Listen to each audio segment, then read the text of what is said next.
Masyarakat NU marah itu jarang sekali.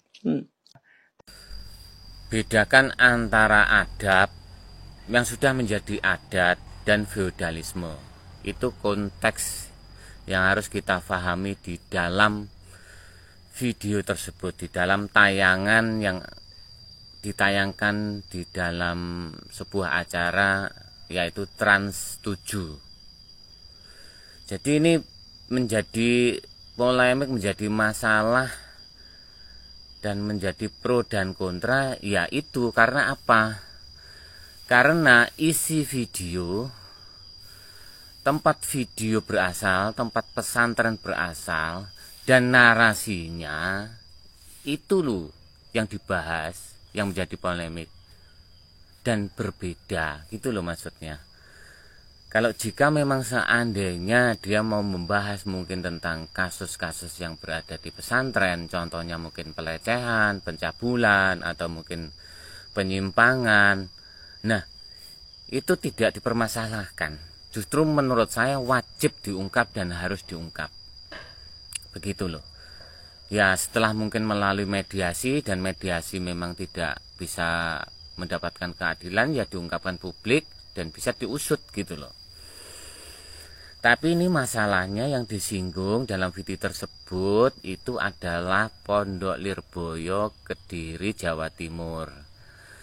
Dan sepatutnya yang komplain, yang tidak terima bahwa dikatakan feodalisme seharusnya para santri. Justru yang komplain, yang tidak terima, yang menggugat ini adalah para santri tersebut, bukan kiainya.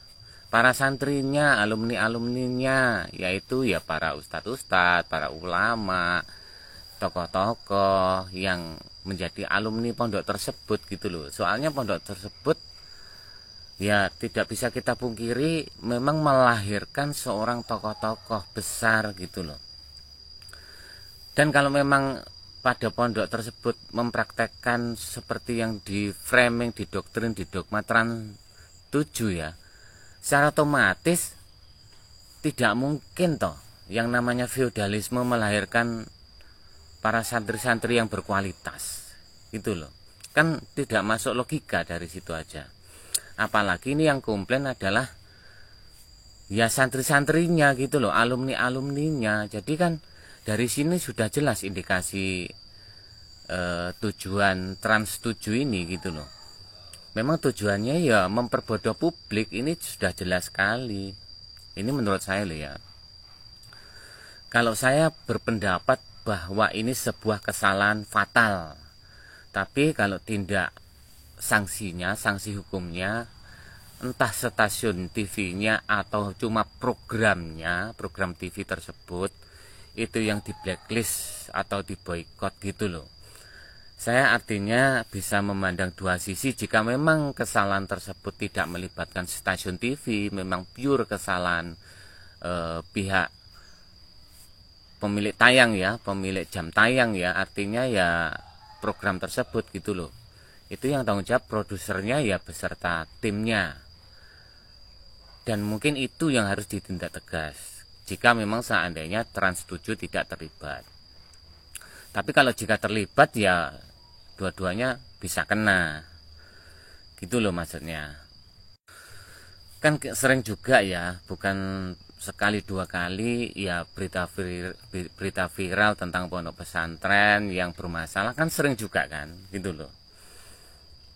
Gitu loh maksudnya. Dan itu juga diungkap di TV-TV nasional, bahkan di media-media, bahkan di broadcast, bahkan ya pokoknya di platform media segalanya lah menjadi sebuah berita yang sangat viral sekali gitu loh.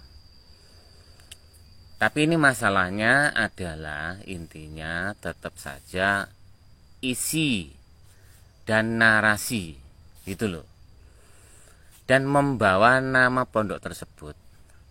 Nah itu hubungannya adalah si pembuat video, pembuat konten, pembuat VT, pembuat program atau bahkan TV, pokoknya yang terlibat dalam pembuatan penayangan video tersebut itu pertama izin tidak terhadap pihak pondok, konfirmasi tidak, terus bikin narasi-narasi seperti itu konsultasi belum, cocok tidak kalau itu disuguhkan di publik, disuguhkan ke masyarakat kita yang majemuk, masyarakat kita yang ya anggap saja ya berbeda-beda level pemahamannya, mungkin yang masih awam atau masyarakat yang lain-lain gitu loh, apalagi yang di pelosok ya, artinya juga masyarakat yang belum paham tentang pesantren. Lah ini kan doktrin yang sangat menyesatkan gitu loh, otomatis ini salah satu pembodohan publik dan ini memang harus ditindak tegas, walaupun bagaimana ini adalah sebuah bentuk kesalahan.